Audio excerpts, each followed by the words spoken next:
Welcome to Section 420, Talkin Yankees, the podcast. Well, longtime Yankees analyst John Flaherty will not be returning to the YES Network for the 2026 season, but kind of stunning that just because he's been so long and he's kind of smooth and very good at the job there. But nevertheless, YES deciding to not bring him back there, so we'll kind of get into the whole backstory of that. But before we do, make sure you subscribe to this podcast, Section 420, Talkin Yankees, the podcast, wherever you get your favorite podcast. Again, we have a long off season ahead of us and kind of little quick news and notes and things like this and other off the field stuff. You want to get it all, get my takes, so you have to be an audio podcast subscriber to do so do so. And of course, there's also the YouTube version of the show, so go to YouTube, search for Section 420 Talkin Yankees, subscribe there as well. So a story in The Athletic covered the news that John Flaherty will not return to the YES Network for the 2026 season. Seemed like he wasn't really stunned by it. I guess there was an option. I guess these broadcasters have options, like players have options. There was an option in this past August that YES decided to not pick up. So I guess for him,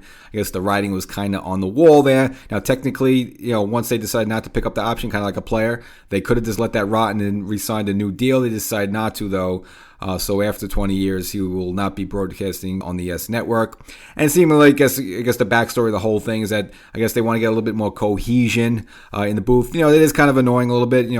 On the Yankee games, it seems like a round robin of different guys that could be in. Now, you kind of like that, and a lot of the former, the guys from the 90s Yankees, O'Neill and Cone, and then even like Girardi, who was manager and a player during that time. So, you do kind of like to see that a little bit, but it is a little too much of a round robin. I mean, it could be any two or three different guys in there, the booth at a different time there, which, it's just a little bit, maybe makes the broadcast a little choppy, and I think they seemingly want to get a little more cohesion like we have across town with Gary Cohen and Keith Hernandez and Ron Darling, who seem like the three amigos there, been doing this for like 20, 30 years now, and it's always those same three. Whereas the Yankees, it's usually Michael Kay, and it could be Michael Kay and Cohen, Michael Kay and Flaherty, Michael Kay and Jeff Nell. It could always be someone else, and it's just like, I just think maybe the mix and matching is a little too much there, and it gets a little bit annoying. And that whole group has kind of been together for a while. I know Ken Singleton retired a couple of years ago, and so maybe they could kind of throw him in there, and they just, they could flow with it. But I guess maybe it's hard to just get a good flow when he's got different guys in there, and we don't really know what's going on behind the mic. It doesn't seem like they step on each other, but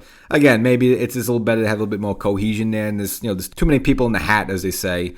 And also not returning for the YES Network will also be Jeff Nelson, who never really got much from him there, as well as Dave Valley. Again, just kind of So I guess maybe they just want to cut it down a little bit and kind of just focus on having three guys or two guys, but kind of a little bit similarity, always the same two or three, at least more often than not. Especially a couple of seasons ago, in 2022, you had Cameron Maber in there, you had Carlos Beltran in there as well. It's like too many cooks, as they say, spoil the soup maybe, and it's just, they just want to maybe knock it down there and maybe just save a few bucks as well there. Now, again, in case you didn't know, ESPN no longer going to have Sunday Night Baseball as the show, but they are going to randomly have 30 weekday games throughout the course of the season, and it seems like David Cohen at least will be calling ESPN games as well as the YES Network. And right now, I guess Michael Kay slated to have like about 135 games. Looks like Ryan Rucco slated in for about 15 games, and I guess the rest of the guys will kind of mix and match there.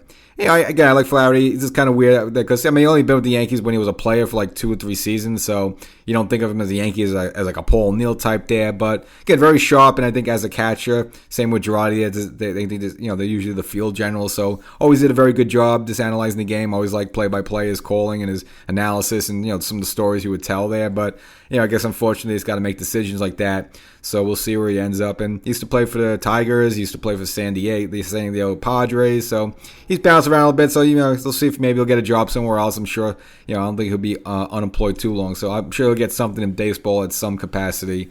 Just won't be back for the Yankees for 2026. But we'll see what the future holds. We've seen guys come and go. Before Girardi became a manager, he worked for the YES Network, then became a manager, and then kind of was out of baseball for a little bit, and then YES brought him back there. So maybe at some point, John comes back. So that's the episode. You're not going to hear a familiar voice there, but, I don't think it's that terrible. And, maybe it'll make some of these broadcasts a little bit more cohesive versus having who's going to be in there tonight. Catch you next time.